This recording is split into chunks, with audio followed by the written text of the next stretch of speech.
All right, we're learning. This is the Dvar Malchut. These are the words of royalty spoken by the Lubavitcher Rebbe, who is the Moshiach. He has all the qualifications of Moshiach, and he's doing the job of Moshiach. And if you want to say that the Lubavitcher Rebbe is not the Moshiach, well, I mean, that's okay. You can say it, but Moshiach has to be somebody exactly like the Rebbe. So you don't like where the Rebbe came from Russia. Maybe you think the Moshiach has to come from Tunisia or something. That's okay, whatever you think. But you have to be waiting for Moshiach. Every Jew must believe in Moshiach and be waiting for Moshiach. And the criteria for Moshiach are clearly stated in the Rambam. You have to be looking for a person, searching for someone who has those criteria. Why? Because you have to follow his orders. He'll give orders telling you how to fix up the world, and you have to follow those orders. So in the meantime, if you follow what the Rebbe says, follow the orders of the Rebbe says, you're not going to go wrong. That's for sure. And not only that, it's a very good chance that the Rebbe is the Moshiach. Very good chance. And every Jew for sure has to believe in Moshiach. You have to be waiting for Moshiach. So if you don't know what the criteria are, or if you say that the Rebbe, Lubavitcher, cannot be Moshiach, it's a sign you're not waiting for Moshiach. And the Rambam has very severe words for people like that. It says that you're denying the whole entire Torah. So in any case, let's look at it from my point of view. The Rebbe certainly is the Moshiach, and he's giving our advice to our generation. And what is our advice? That we have to change ourselves totally. We have to fight a battle. We have to fight against ourselves. We have to fight against our nature. We have to transform our nature, right? We have a lot of help from God. We have to transform our nature. And that's the name of this week's Torah portion, Ki Teitzei L'Milchama. But we have to know that this war we're fighting is an optional war. Take it or leave it, right? If you don't want to turn away from evil and do good, if you don't want to defy nature, you don't have to. Only if you want to. But every Jew wants to. Every Jew wants to. Why is it that's optional to us? Because every Jew is the son of God or God himself. We come from God's essence. And as such, we're partners in the creation of the world. And the world is being created all the time. So we're bosses. But the essence of our soul tells us that we want to change the world. We're here for a purpose, that we are servants of God. We choose to be servants of God. We choose. As such, God has to pay us. We're paid workers. We're not really, truly 100% servants. A servant doesn't have to be paid, but we do have to be paid. I'm just repeating what we said yesterday. Okay, we have to be paid, then we have to be paid on time. It's a commandment in the Torah. You can't withhold wages. And God does all the commandments that we do. So the Rebbe said God doesn't withhold the wages. In fact, he pays us even before we finish the job. Because doing a commandment itself is connecting to the infinite. That is the reward. Schar mitzvah mitzvah. Just doing a commandment, the fact that you're doing it, this is enough of a reward. Huh? Like a person, let's say a person enjoys being alive. Just that I'm alive, I can breathe, I can look, I can see. Especially people, God forbid, after they were sick or they have somebody, a loved one or somebody they knew well that passed away or was sick, you feel happy every second that you appreciate every second that you're alive. Well, that person's always happy. Right? Maybe he's not satisfied, but he's happy. It's the same. A Jew can't just be happy by doing nothing, just by a little bit. You have to appreciate every moment. A Jew can only really be happy if he's doing what God wants. That's a whole different type of happiness. But in order to do what God wants, you have to fight a battle. So it says every Jew wants to do that battle. From his essence, every Jew wants to do all the commandments to transform bad to good. He wants to. It comes from his essence. That's what he wants to do. And that's why these two portions are joined together. Ki Teitzei L'Milchama, we read in the morning, and in the afternoon we read Ki Tavo, when you get settled. Because in the essence of the Jew, from the essence of his soul, he's already settled. He's the boss. He's the boss. He's connected to the essence of the creator. He's part of the creator. He's a partner in the, how do you say, in the management. That's every Jew. Every Jew means me and you. And we're supposed to tell the whole world the same God's creating us is creating the non-Jews as well. So that's what we're supposed to, we're chosen to do. We're chosen to tell the world of their responsibility to the creator of the universe and how much God loves us. Okay, according to this, now we can explain. Hemshech HaParsha is the continuation of what we said. Ki teitzei lemilchama. In the morning we read about going out to war, and in the afternoon, in Mincha, we read Ki tavo. When you come to the land of Israel, when you're already settled, you're after the war. Which is, they're joined together in one Shabbat. The Hemshech HaParsha, then the continuation, my pointer, we got my pointer over here. There we go. In the continuation of the Parsha, it's hinted at the service of Ki teitzei lemilchama levecha. In the beginning of the Torah portion, it talks about, in great detail, what you do when you go out to war. Shekai al Klolot, this is talking about, in general, our service of God and all of our deeds in this world, especially now in the time of exile. Nasid has to be made in a way of Ki tavo ela oretz. It has to be that the war we fight day to day, not to get angry, not to get depressed, not to have lust, to be honest, to be friendly, to be against all odds, against all the confusion there is in the world. That's a big war. The war that we fight has to be in a way of Ki tavo ela oretz. It has to be in a way of calmness. Namely, a certainty that immediately that we will succeed, we'll conquer it, and we will settle in it. Shekayal, this is referring to the future redemption by means of the Moshiach. Moshiach is going to not only change our personal connection with God, but all the Jewish people, are, want to call it political connection with God, a national connection with God. The Jewish people as a nation will all be brought, all the Jews, each and every individual, but the Jewish nation, Am Yisrael, they'll all be brought to Eretz Yisrael, all of us. Because the Jews are holy, the land of Israel is holy. Shagam avodat milchama, even though the war, the battles that we do now in the time of exile, we're all scattered around the whole world, and even the Jews that are living in Israel, their minds are all scattered around the whole world. The Biur Olam, to refining the world, this battle, that we fight to refine the world has to be in a way of menucha v'tyashvut, of being restful and calm. Don't get excited, don't get angry, don't get afraid, don't be afraid. Even since the time that we're doing serving God, Hayom Lasotam, Nikar can be recognized in the Jewish people, and through them, Ba'olam, through them, the whole world, Mamad Umatzav Shalifnei Abriya, how things were before the world was created. How was the world before the world? How was the things before the world? The Jews and God were totally one. God, it says, consulted with the Jews before he created the whole world. Even the spirit, she Kanishka, like we said, Mamad Shel Kiti Teitze. That was before the Jews. It says when you go out to war, the Jews had to go out from somewhere, from their essence.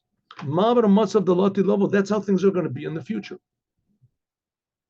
And therefore, Avodat Milchama, the service of the idea of serving God, making a war, it is with a clear awareness shel amitato, that truly lo shayach metziot shel menaged, really there can't really be any opposition. Because we're already, it says when you go out to war, that's how the Torah portion starts. When you go out to war on your enemy, we're already on the enemy. If we just decide to do it, we're on the enemy. Above your enemy. So you're thinking about going up to a Jew and asking him to put on tefillin. Say, no, I can't do that. It's not going to, what's everybody going to say? And you have a million doubts and a million fears and a million certainties that it's not going to work and it's going to be a failure, it's going to be an embarrassment, and this says, go over that, jump over it. You're already over it. That's your enemy. And the enemy really doesn't exist. I say it's 99.9% your imagination. And yes, it's a possibility the person will say no, the possibility, yes. So be nice, be in a kind way, and say, sir, excuse me, sir, would you like to put on, you maybe have to have the tefillin out of the box. Would you like to put on tefillin, sir? Right? Ask a lady if she wants the Jewish lady. Are you Jewish? Here's candles for Shabbat. Right? You're above your enemy. But tachlita, of course, you have to have an advisor, someone to talk to and advise. You can't just do anything you want to. But on the other hand, it has to be according to the Torah, but it has to be done. It has to be done that we somehow or other dispel the darkness of this world. And the way you do it is just by making a little bit of light, turning on the light. But you can say there's so much darkness. Who am I to turn on the light? The purpose is, don't worry, because we're assured that if you go out to war, that God will put it into your hands. Even more, even more, you'll take prisoners, spoils of war. Shevi Shalom, and it'll be your spoils. You'll take the spoils of the enemy. Just we finished learning that God transforms purposeful sins that I did. He transforms them to merits. And you take the enemy and it becomes your prisoner. Daika. Shalom is this hence that the 288 sparks of the world of Tohu. Remember, we learned that at a different time. 228 sparks from the world which is called of the world of confusion. You want to call it. This is before the world was created. That's the source of bad in the world. Shenaflu, that it fell down into the breaking of the world, and they became imprisoned in the physical world. And there's sparks of good that became imprisoned in the bad of the world. If you read the beginning of this week's Torah portion, it's very, very problematic. What does it say? It says, read it. It's pretty amazing. It says, if you go out to war against your enemy, and God puts it into your hands, and you conquer it, and you see a beautiful lady, and you desire her. What's going on over here? That's what the Torah says. It says it's permissible to have relations with her, and you have to take her into your house, and she sits there for 1 month, and then etc. and etc. The whole big. So the Orach Chaim HaKadosh, the holy Orach Chaim, Chaim ben Attar, he asks, how could this be? The Jewish people went out to war, and they took the tablets with them. They took the broken tablets with them. And it said that anyone who's afraid of that maybe he did sins, he wasn't totally pure, he couldn't go out to war. Only the purest of Jews, when they went out to war, nobody would die. The Jews wouldn't die. Only the purest of Jews. How could it be that this pure Jew goes out and he goes out with the tablets and it's a command, he's going out to war, and all of a sudden he sees this non-Jewish woman and he has the most base desires for her. I thought he was going out in the name of God. And what's going on? And they write it in the Torah. It should say, if you see a beautiful woman, you want to, don't have relations with her. What are you doing? You're a Jew. No, it says it's okay. So the Orach Chaim explains that there are sparks of holiness that fell into the world. And these sparks of holiness, they're sometimes they're in regular things, right? The car you drive, everything there is, everything, it's the use of everything. But sometimes these sparks get trapped in forbidden things. And in that case, the way you elevate them is by avoiding them. You're avoiding it. You really want to eat this not kosher food, you avoid it. That's sort of the way of it. But that's not really elevating the thing, truly. You're just sort of pushing it away. And true, it takes a tremendous power in your soul. You have to waken up, but you're still not dealing with the thing. But there are some times where God makes it possible for you to, yes, deal with evil that has trapped this good. And sometimes this good, it's called these sparks that fell in the creation of the world, it gets in this beautiful woman. So therefore he's out in the world. Therefore he sees this woman. There's so many other women that are there, and he sees her. All of a sudden he realizes she's beautiful because of his holiness. He sees this beautiful spark inside of her. And of course, a normal person would say, "Ah, come on, that's how, what type of an excuse is that?" The guy is just he just wants to act normal, and he sees a nice looking girl. So they made up but Torah makes up this whole story, about sparks. But the fact of the matter is, okay, you can, anything that's genuine can be doubted. You can be doubt anything. But the Torah says it as it must be true. What does it mean that it must be true? That there are sparks of good which are hidden in the world, and the physical things in this world, that by means of our service of the Jewish people, but birur, by refining them, using the world exactly what the Torah says, is nasev shavisa shavio, that you take prisoners, shemakablim oros, that you receive these lights of tohu, powerful powers of good and happiness, shelamayla mi oros tatikum, which are above any sort of holiness in this world of Jacob. Like we said before, that the Bali Tshuva are higher than tzaddikim. Kamarumos, like it says, what it says over here in the end of the parsha, v'haya ben bachor in the siniyah. It says a person. What happens in this right after, in the beginning of this Torah portion? There's laws, a lot of laws. How many laws are there? 73 laws. I mean, a lot of laws in this Torah portion. So it says, what if a person had two sons? One was a good son, one was a terrible son. And the good son, I'm sorry, I made a mistake. He had two wives. Oh, yeah. Two wives, a good wife and a bad wife. One wife he hated, and the other one he loved. One wife, she used to curse him out. She used to curse his mother, his father, whatever. She didn't do anything good for him, made him feel miserable. But it's his wife. He doesn't divorce her. And the other, he has a nice wife she likes, and his firstborn son is born to the bad wife. Okay, now when he dies, so the firstborn son gets a double portion. So he doesn't want to give a double portion to the son of the evil wife. I mean, she's going to get a part of it also. Says that's nothing you can do about it. Says if you have a firstborn son, he has to get double portion. What does it mean, a double portion? Let's say you have $5 million and you have 4 sons. So you divide your $5 million into 5 equal portions, and 5 equal portions, and the firstborn son gets 2 portions of that. He gets a double portion. So everyone else gets 1 million, and he gets 2 million. It's double portion. And if you have 10 sons, so you divide up your $5 million into 10 equal portions, right? And so everybody else gets $500,000, and he'll get $1 million. He gets a double portion.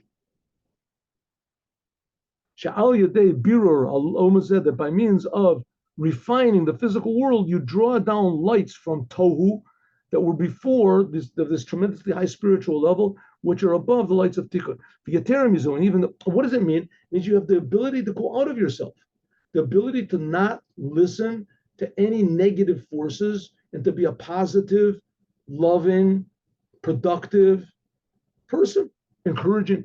Sha'ali, the woman said that by means of refining the negative things in the world, it's called the despised wife, Mamshich, and we can draw down lights from this level of Tohu, which are even before. That's the firstborn, Bechor, firstborn, into the lights of Tikkun.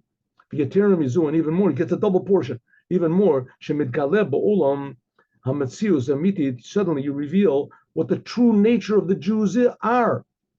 That the Jews are kodmim, they are the firstborn, they are the first fruits of God, above even all the forces of evil. Lifnei tzimtzum, before the contraction, when God contracted himself, so he contracted his light, whatever. Before the whole creation, before God thought of the creation, that's where the Jews are coming from. That's what we said, that we are partners with God, we're sons of God. It's just revealed in the world. And even more, and this is the main thing, our service is that we're in the world, we have a tremendous, heavy difficult, impossible job to transform the whole world, to defy our own doubts and desires and how can we do it? It says, take it easy. That's your job. God is helping you, and for sure you're going to succeed. The job is an infinitely impossible job, but you'll succeed. Like going out of Egypt. No Jew could get out of, no one ever got out of Egypt. And all of a sudden the Jews got out and they had faith that they were going to go out. It says that 4/5 did not have faith. Whatever reason is, they remained in Egypt, but the future redemption won't be that way. So we have to already adapt this attitude, which is going to be commonplace after Moshiach comes. Namely what? That we have to deal with an impossible odds, but if we just do, then we'll succeed. We have to go out for war, and we'll already be on our enemies. We'll already be over our enemies. Just have to go out. Have to start. With this in your mind, so you've already won the battle. Yirishta v'yashavta. Kapshuta simply. Menuchat nefesh, menuchat guf. All sorts of doubts pop into your mind. Maybe this, maybe that. That's the enemy. Ignore it. Hey, I mean, we've been in exile for 2,000. We've been saying this for 2,000 years. What are you trying to tell? That's the enemy. Take it easy. You're alive now. You exist now. You're a Jew now. Now is the beginning. What happened in the past? All the bad things, all the good things that were in the past, that the Jews didn't leave their Judaism, that the Jews believed in God despite all of the tortures that we've been through, all the good, that's eternal. The bad, that God didn't do it, forget it. You're already on your enemy. All those negative things, that's your enemy. Forget it. Don't even think about it. What's the war? That's the war. Forgetting about just doing good. Menuchat nefesh, you'll have the peace of your soul, a peace of your body, peace, quiet. Al yedei, by means of this, but what HaKadosh Baruch Hu noten, because God is giving each and every Jew, call him mitzrach, everything that he needs, begashmi saruchnis, physical and spiritual. We just have to take it. Kapeshuta, simply. Menuchat nefesh and menuchat guf. We did the oil. Umitoch harchava, and in an abundance. Miyado hamalei ptucha kadosha, from his open, wide, holy hand. L'kol harosh, and first of all, mitzad ha'echrech, because of the necessary tzorech avoda atzma, that God gives us these big blessings all the time in order to serve Him, not in a way of reward, in order to do the work. V'nogei liyudim, like the Rambam says regarding the goal of the Jewish people, is, I mean, the rewards and the promises that are promised in the Torah. What does God promise? If you do my commandments, then I'm going to give you what? The rains in their time. I'll give you peace in the land. I'll give you wine and oil. I will give you your grains. Hey. What about going to heaven? What about heaven? You will have no enemies. You will have only joy from your children. Hey, wait a second, God. Just 1 minute. What about heaven? What about going to heaven? I want to go to heaven. What's it? You will have abundance in your crops and your flocks. Well, that's it. That's it. You go through the whole entire Bible, 5 books of Moses, there's no heaven and hell. What type of religion is this? The Rambam explains that God is promising you that if you do what he wants, he'll remove all obstacles to serve him further. Because the biggest reward there can possibly be is to serve the Creator. That's greater than any reward, personal reward, that we could possibly receive. To give pleasure to the Creator. So first of all, God says, you want to serve the Creator? You want to serve me? Yeah, that's what I want more than anything else. Well, I'll remove the obstacles. You'll have money in your bank account.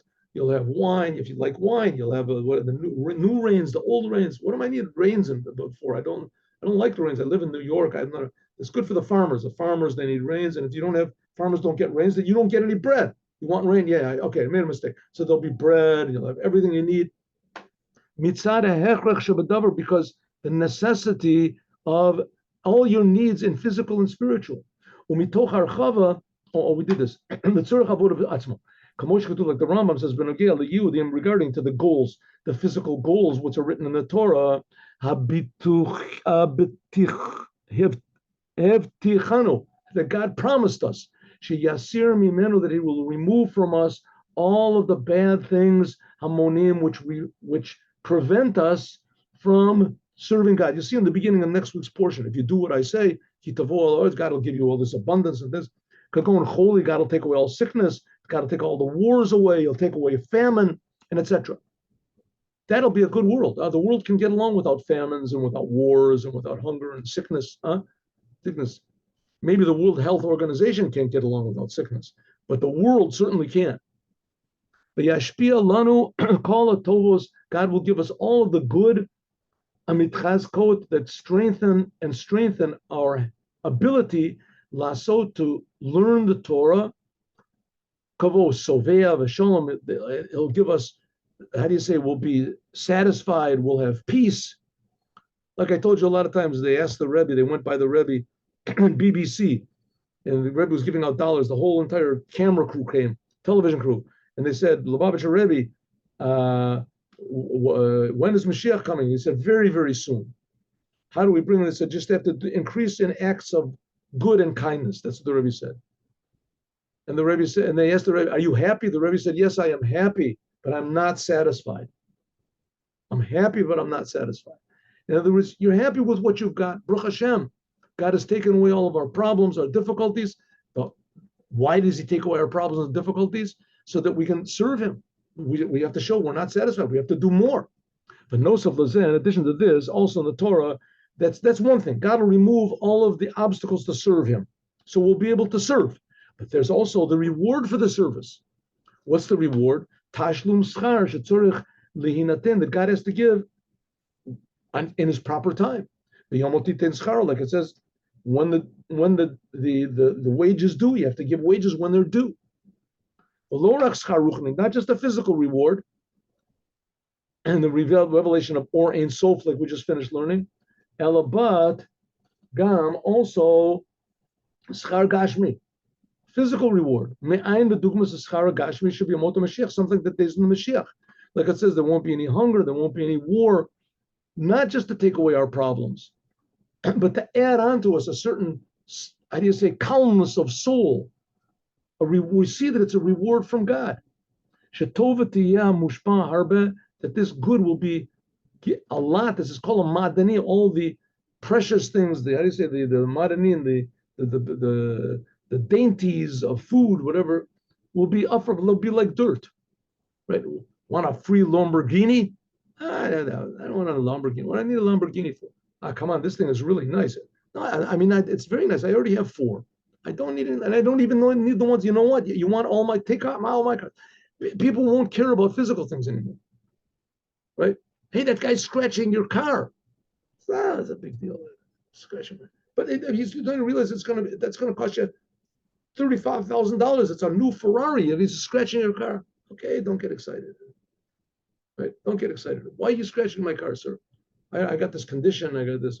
Okay, good. You don't get mad, right? Because money won't be worth anything. Everybody will have everything that they need. Tova, umadanim, bagashmius, all the physical things will be like dirt. Says the Rebbe that's the whole idea of us being in the world. We have to serve God. The world is a terrible place. It's a dark place. It's a confusing place. It's an evil place. The way to overcome it is we have to fight. How do we fight? With love, with calmness, with kindness, with bravery, with defiance. But we have to understand that the goal is promised to us and that God will remove all of the difficulties that there are to serve Him properly. And basically, you can see this in every way in the world.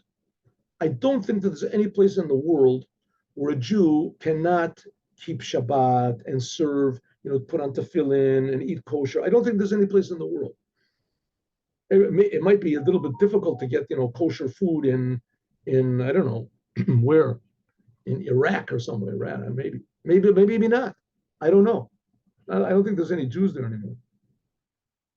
But if there are, any place where Jews are, even in Iran and those places, they can do Torah and the commandments. There's nothing now with freely. But there's all sorts of other problems, but they and there's anti-Semitism. That's not, once in a while there's some maniac stands up, but there's maniacs against everybody, not just generally speaking, we are now in the days of the Moshiach, let's say the beginning stages, because people are starting to come back to their Jewish identities, and they realize Jewish identities means that you have a big responsibility, that you have to do what it says in the Torah. You have to refrain what it forbids in the Torah, and you have to inspire others to do the same, and you have to inspire non-Jews to do the 7 Noahide commandments. We have a tremendous obligation and responsibility. You can't rest for one moment. You have to work all the time. But that work has to be done in a way of rest, of calmness, of certainty that we're going to succeed, but it has to be done. Says the Rebbe, we can attach this now to these times, that this is the month of Elul. The month of Elul, I think we're going to have to do this tomorrow, huh? Do it tomorrow? Yeah, do it tomorrow. Okay, here we go. This is the month of Elul.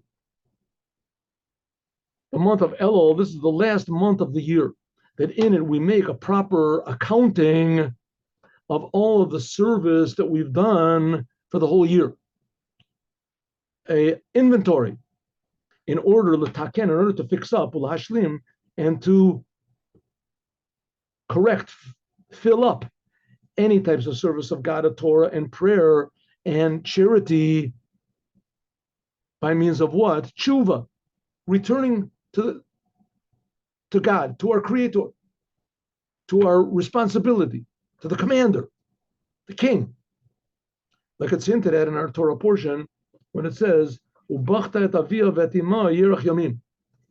It says that when you take this woman, non-Jewish woman, as a prisoner, so it says she weeps for her mother and father 1 month. It says, now we can sort of change around the meaning. This woman taken prisoner, that's us. And we're imprisoned in our own desires and our own thoughts and our own this. And we weep for our mother and father, which is God, for 1 month. That's the month of Elul. By means of this, we can come to a complete redemption of the world. Like it says in our Torah portion, and it says, and afterwards it's talking about, again, this woman that was taken prisoner. So now we're changing the metaphor a little bit. This now woman becomes the Jewish people. And the soldier that takes her is God. It says that she stays for 1 month and cries for her parents. And then afterwards, and that's also God. I mean, like in Sirashin, the metaphor changes. Sometimes God is our father, sometimes it's our husband. And it says afterwards, after that 1 month, that the husband, that the soldier that took her into imprisonment, that he can marry her, take her for a woman. He converts her and makes her.